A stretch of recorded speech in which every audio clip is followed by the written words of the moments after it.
Friends, very good to have you join us. James, good to see you. Good to see you too, Ian. Yes, Now, indeed. James, from time to time, people join us new, so they might not know who we are. So who are you and where do you Okay, live? right. Well, my name's James Blandford Baker, and I'm a vicar in two parishes, two villages just to the north of Cambridge. And I've been here since 2006. Wow. Now, James, you've got a double-barreled name. Does that mean you're super posh? No, it doesn't. It doesn't. Oh, It means I'm entirely normal and a human being made in the image of God, just like you are, Ian. fantastic. I suppose I better tell people where I am too. I think you better tell somebody. I had. Tell us all. Yeah, Actually, my name's Ian Paul. I live just outside of Nottingham in a suburb called Chilwell, and I'm associate minister at our church in the city centre. And I write a blog, which many people I think will have come across, and I do other writing and itinerant teaching as well. And I love to garden. You do, don't you? Yeah, I yeah. do. And It's, your it's going to be garden. quite helpful. Yes, sorry. Yes, your gardening might be quite helpful in terms of Yes. what we're thinking about today, mightn't it? Yeah, indeed. So speaking of where we are today, before we go any further, James, there's things we love people to do, isn't there? Yes, there are. We'd love you to like our videos. That helps get the word out. And do subscribe to the channel on YouTube. Button down here, do share on the social media and click a link just below the videos. And do comment as well. We'd love to get comments and interact with what your thoughts are. Yeah, absolutely. Now, where are we today, James? We are in the seventh Sunday after Trinity, and is it the seventh after Trinity, or is it the seventh Sunday of the Trinity season? Seventh Sunday after Trinity. Is it? Interestingly, yes, yes. I know the Church of England has been a little bit sort of odd about this. Yes. But it has sort of changed the nomenclature of these. Yeah. But it is after Trinity, and it is Matthew's Gospel. It is chapter 13, and then we've got another of these ones where we've got a middle chunk of the passage missing. So we're 24 to 30, and then 36 to 43. Now, we might want to be really cross with the lectionary because it's done this the last 2 weeks, and it's really actually been misleading. But we might be a little bit more forgiving this week, mightn't we? I think I'm inclined to be a bit more merciful. Okay. It's not so critical here. It's not missed out something crucial to the interpretation of this particular parable, which is the parable of the wheat and the tares. Yeah. So we'll be let's be merciful this week, Ian. It's always good. We will justice with mercy. Yeah, absolutely.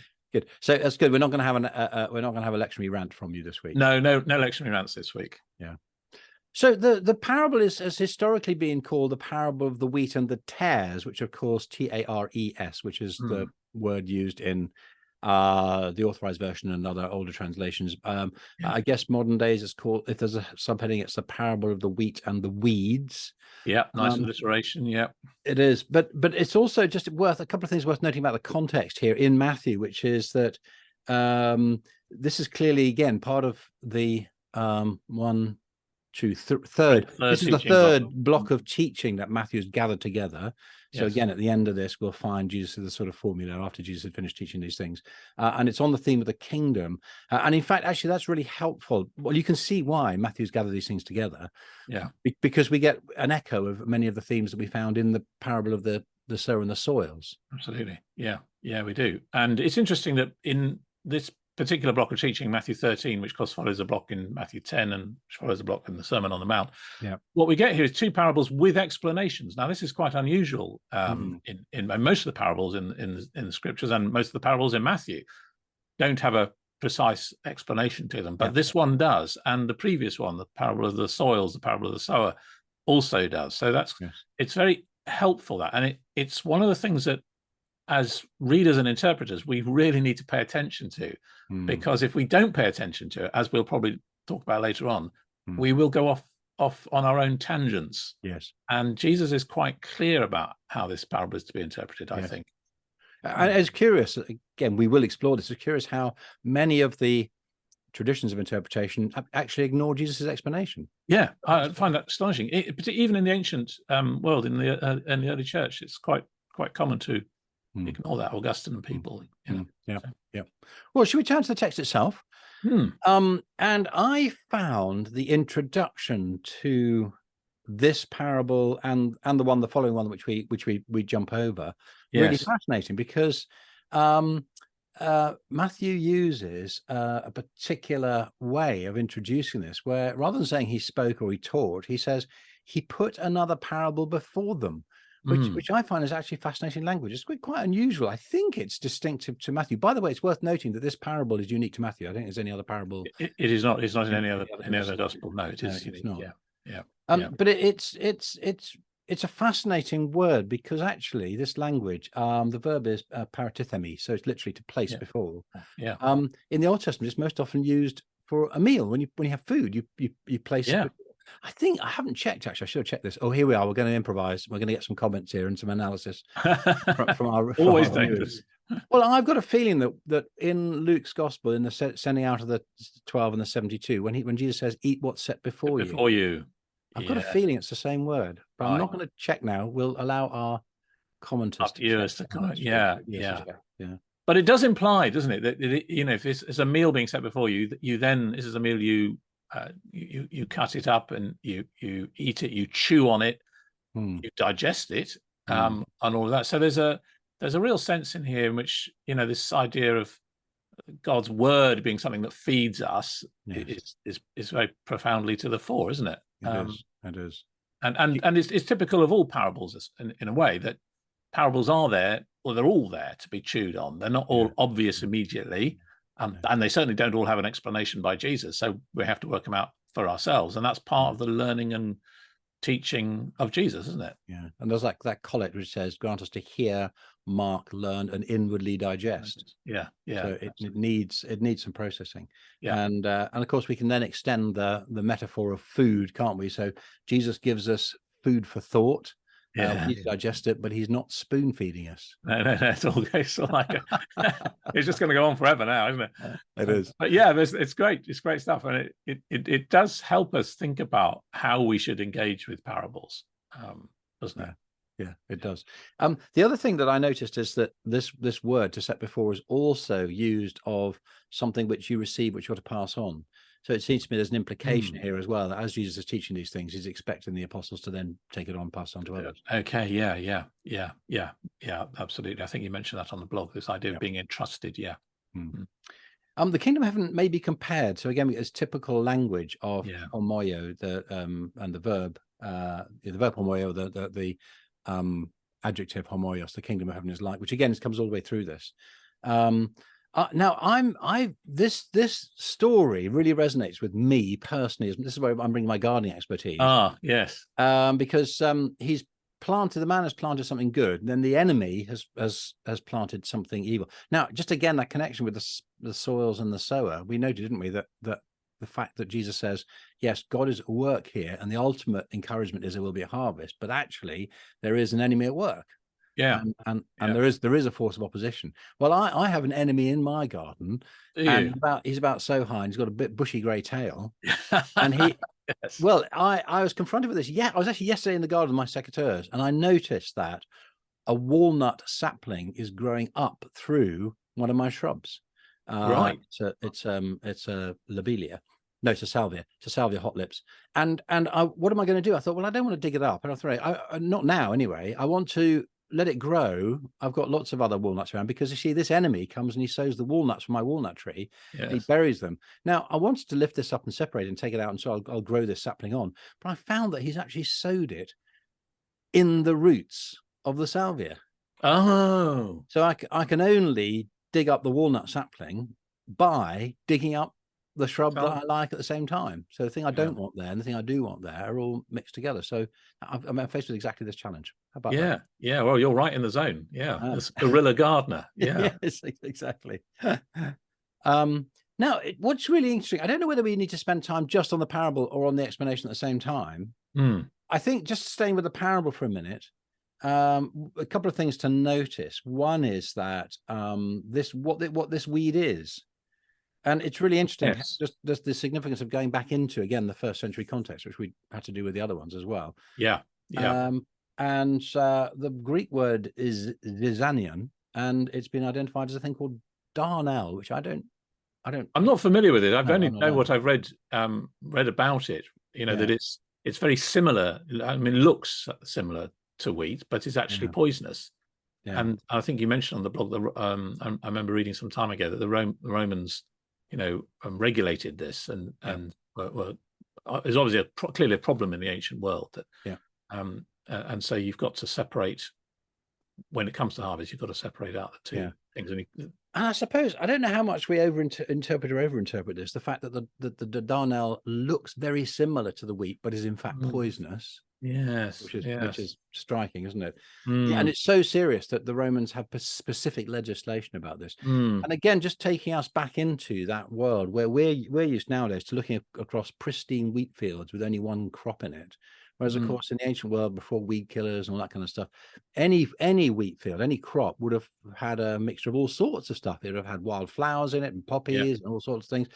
And then it's vulnerable to somebody to sow this. I suppose one of the other things that really strikes me about this is that scattering some of these seeds by an enemy will be incredibly easy and incredibly quickly done. Yeah. But actually, once it grows up, sifting the wheat from the darnel, from the poison, is actually very difficult. But if you were a farmer and you had an enemy who did this to you, I mean, you'd be really stuffed.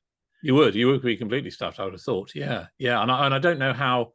I don't even know how mechanically the weeds that do grow in modern fields are separated now. But there must be some process. Of course, combine harvester, isn't it? Yeah, but I mean, how does that separate? Oh, you couldn't. If somebody sowed darnel in a modern day field, you'd get the same problem. But yeah, you would.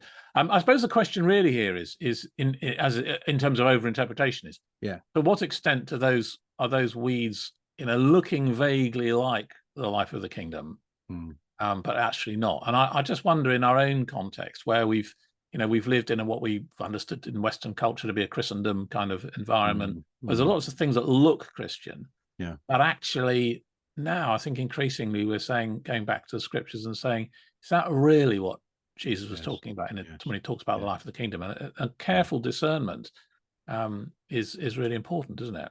It is, and this is a theme all the way through Jesus' teaching, isn't it? I mean, in the Sermon on the Mount, people say, "Lord, Lord, we did all these things in your name," and he says, "Go away from me, I don't know you." Many people call me Lord, Lord. Yeah. So it is a theme, isn't it? It does seem to be, yeah. And again, for Paul writing his letters, writing the Corinthians, there's a task to disentangle those who are actually being faithful to apostolic teaching and those who are misleading, those who are preaching another gospel. In Galatians, for example. So, yeah. One of the things that really struck me about this parable is that whereas in the previous one, the soil and the seeds, all of the significance comes in the description, Jesus' own description of what's happened. What is striking here is that what's happened is really simple and just is one line, but actually the whole dynamic is really drawn out in his description of the interaction between it's the dialogue, isn't it? Slave. It is between the master. So that's particularly. I mean, I think the dialogue dominates the parable, really. Yes. And yet, in the explanation, Jesus doesn't mention the dialogue at all. No. So it has its that's another interesting aspect of the way this parable is interpreted. But the dialogue brings it to life, doesn't it? Yeah, it does. Yes. So again, I think just remembering that the parable is told to the crowds, but the explanation is given to the disciples is quite striking, isn't it? Yes. And I think at one level, you could listen to this story and you could simply think this is a practical story about farming in the first century. I mean, if you take that on its own with the dialogue, if you're listening to teachers, you say, well, yeah, I've got this problem too. And I know Fred down the road had that problem. And it's difficult, isn't it? Yeah. And yeah. And it's interesting. Jesus says at the top of it, the kingdom of heaven may be compared to someone. Yeah. I don't think actually I don't think that's what he means literally. It's not the someone who is the kingdom of heaven. It's the whole parable that's the kingdom of exactly. So. But it's this encouragement to look at the world around you, and understand it to be a metaphor, of the kingdom, isn't it? Yeah. And so often that's what. But you've got to do that with insight, in the sense that you can't just look around and say, "Oh, look, Oh, look, there's a Exactly. there's a magpie who's just gone in and raided the blackbird's nest and eaten all the chicks, and the kingdom of Yeah. heaven's like that. We said, well, No, you can't, maybe, exactly, maybe not. exactly. Yeah, So that this is, it's always bounded, and it's always the things that yeah, Jesus points out.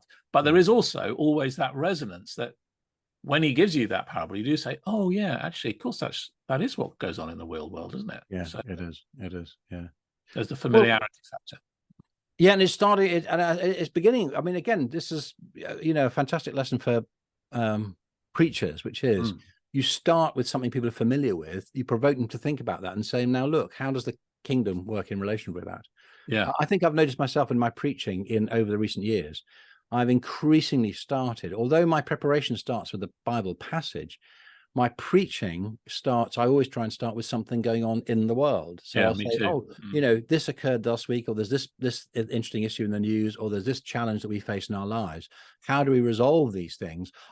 Let's turn to our reading today and Yeah, see what insight it has. So you're building in, again, a motivation for listening and resolve. And if you can say to people, look, we really have got this problem. I actually think that's why there's a connection here between the teaching of Jesus, between our preaching, and between what I would call sort of observational comedy. yeah.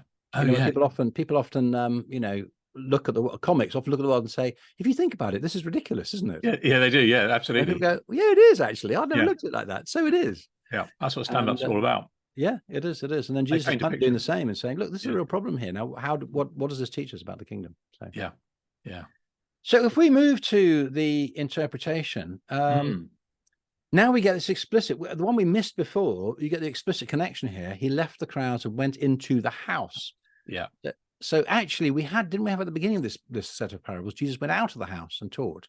That's right. Yeah, yeah. Weeks ago. So we do have that. We do have that dynamic, and in this particular one, which is not true in this parable of the sower. I mean, in the parable of the sower, Jesus gives them the explanation when they're on the road. Here, they demanded of him.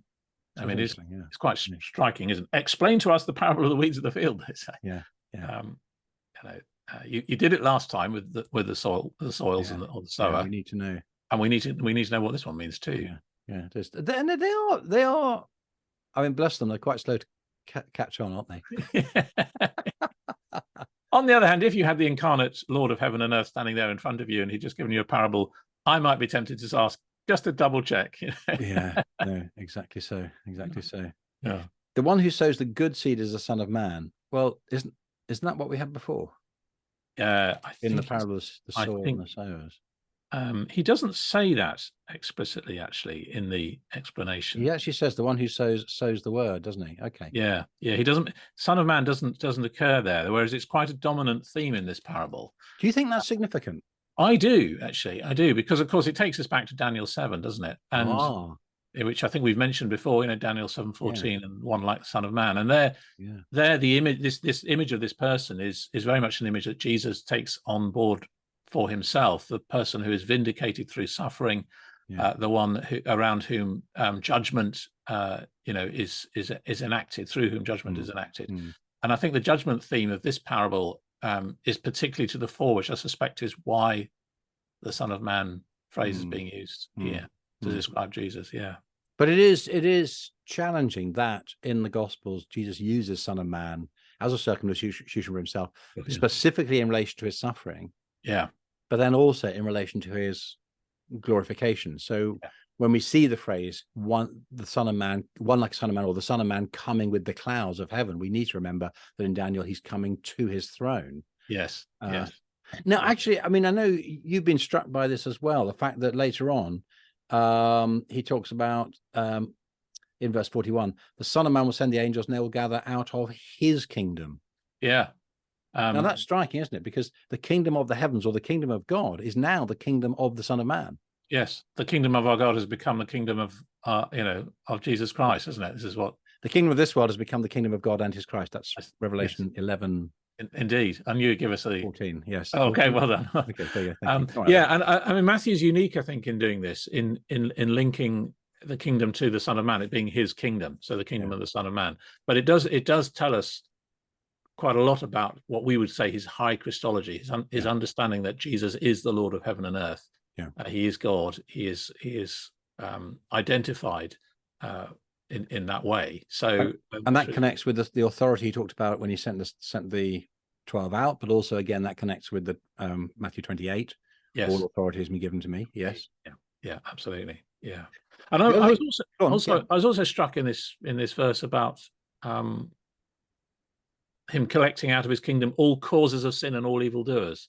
It's not just those who do evil, but in the kingdom of God, the causes of sin have been dealt with as well, which I personally just find that immensely reassuring, because inevitably, if you believe in Jesus, you imagine what life will be like in the kingdom, and you think, well, what's going to happen to all those sinful desires which I struggle with in this life? And am I able not to sin, or am I not able to sin? And I think actually the point here is you're not able to sin, which is immensely reassuring for those of us who know the weakness of our flesh. So. Yes, and it's also interesting as well. There seems to me to be a connection there with. I mean, I don't remember that phrase occurring anywhere else in the New Testament. No. But he'll gather out all causes of sin. That's yes, I can't remember it anywhere. I think it is. I think it's unique to this parable. But the idea does connect with the Pauline language. I mean, for instance, in Galatians 5, where the flesh, that is often translated as the sinful human nature with its desires, is now displaced by the Spirit. Yes, and although this is sort of the goal of perfection, for Paul, this is also the thing we need to grow into day by day. So that increasingly, as we grow mature, as we allow the Spirit to do the Spirit's work in us, as we walk by the Spirit, then we will experience these things more and more. Those desires for the wrong thing will wither. And Ephesians 2 as well, doesn't it? We put to death the desires of the flesh, or is what he says, I think, isn't it? Which is similar. The other phrase there, I mean, it's interesting that you, from your translation, you said causes of sin and all evildoers. Yeah. Well, actually, what he says is anomia, lawbreakers. Oh, yeah, lawbreakers. Which again, the idea, Jesus has come to abolish the law and just set us free so we can do what we like, isn't part of the vision at all in Jesus according to Matthew. No. And again, Matthew, I suppose we'd say, being one of the most Jewish of the four Gospels, he's very clear that what we're growing into is obedience to the law, and we fulfill the law by the life we lead. Jesus calls us, and of course that in the vision in the Sermon on the Mount, you've heard it said that don't do this, but I say to you, it's not just what you actually do, it's the desires of your heart that are proper. Yes, it actually raises the bar in terms of the law is simply the outward manifestation of right desires of our heart. Yes, it's a new kind of obedience in Jesus, isn't it? Yeah. We can't pass over verse 38. The field is the world, and the good seed is the sons of the kingdom. Now, both these ideas are really fascinating, aren't they? Yeah, they are, and especially given the history of interpretation of this parable, which in the early church, quite often, it was. People described it, the setting of the parable as the church. This idea that you've got kind of good people and bad people in the church, and you've got to just go together. That's absolutely explicitly not what Jesus is saying here. No, and it's fascinating. Augustine takes that line. Yeah, and I think the other interesting line, John Chrysostom says, "What does it mean, lest ye root up the wheat with them? Either he means this: if you are to take up arms and kill the heretics, many of the saints must also needs be overthrown." Or that of the very tares it's likely many may change and become wheat. So again, two ideas which I just don't think are present in the parable. So Chrysostom saying, hey, this parable tells you not to kill the heretics. Well, that's a good idea. Why you'd think Jesus wants us to kill heretics at all, I don't know. But okay, so we're not going to kill heretics in the church, as you say. The other interesting idea in terms of the history of interpretation is I mentioned Luther, where Luther actually sees the field as our lives, and we have in our lives good desires and bad desires. Again, this is a parable, but it's not. It does seem as though that's really not what the parable is about. No, that might be. I suppose you could say that's typical Lutheran, isn't it? To think essentially internally, individually. Yeah. But absolutely, no, it doesn't. And even modern commentators get this wrong. I was reading Ulrich Lutz on Matthew, and he sort of takes it as read that this is about the church at one point, and it's just extraordinary, really. It is, and it's sort of in a Christendom context. It's an argument that you can't expect to have a pure church because the enemy sows tares in the church. So that is fascinating, isn't it? But also the other idea. Now this is connects again with something we passed over in a previous discussion. The good seed is the sons of the kingdom.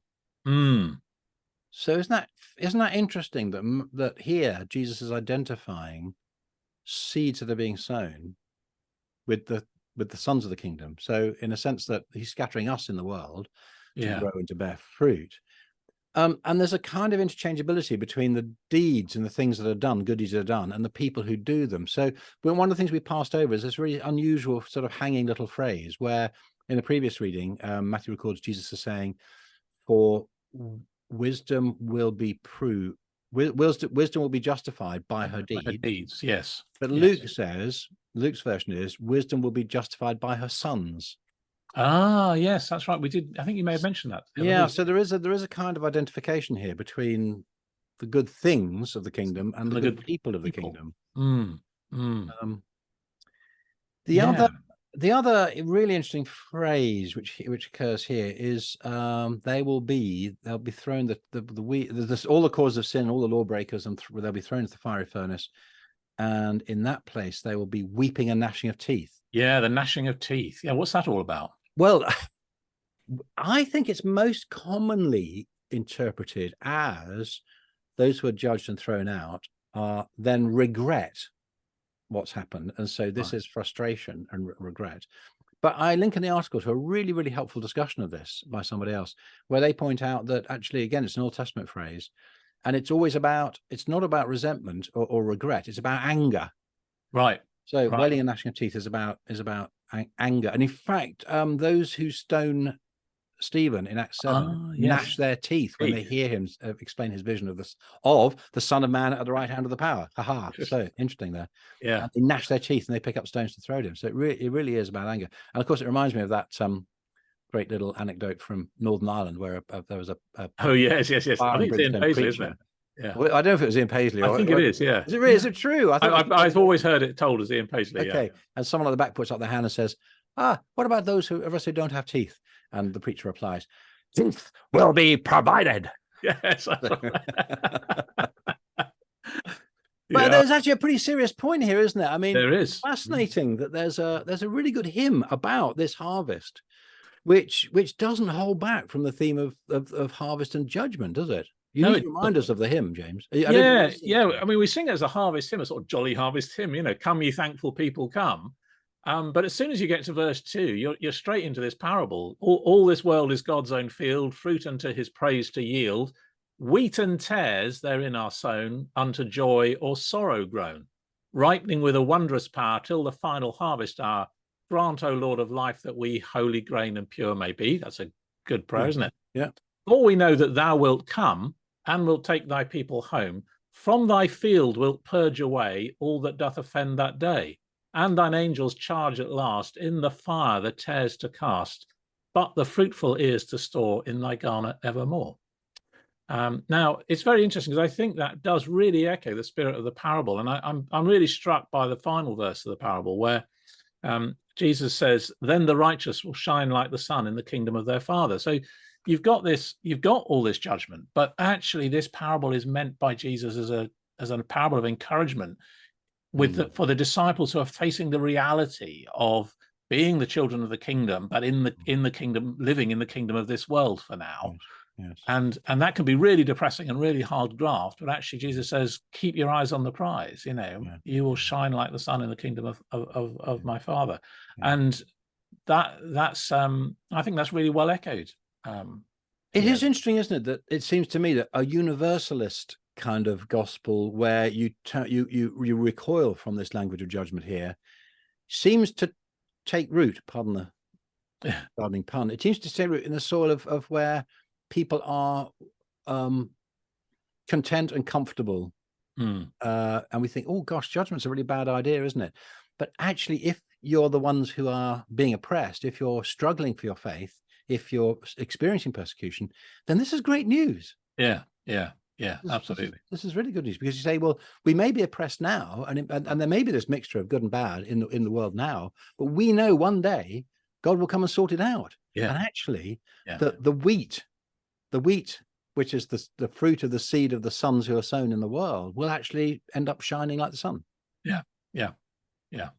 So it will be vindicated. Good news. It's good news. Okay, judgment is good news. Actually, there's so many things in our culture where people say judgment is good news. We you know, on these game shows, we love it when the person who's really, really poor is told so by the judges. Yeah. And the one who doubts themselves but is really, really good gets that external affirmation. It's an odd, yeah. Big issues there. James, that is fascinating. Our time is up. I am just loving engaging these parables of Jesus. Yeah, they're great. So full of life, aren't they? They are. They really are. So, friends, thank you so much for joining us. We do hope that's been really useful for you as you prepare for Sunday and for reading and for preaching and just for using this passage generally. And don't forget to do those 4 things: to like and to subscribe and to share and to comment. So if you've got any comments about the way this parable has been handled or interpreted, that'd be fantastic. Folks, see you next time. James, thank you very much. See you again soon.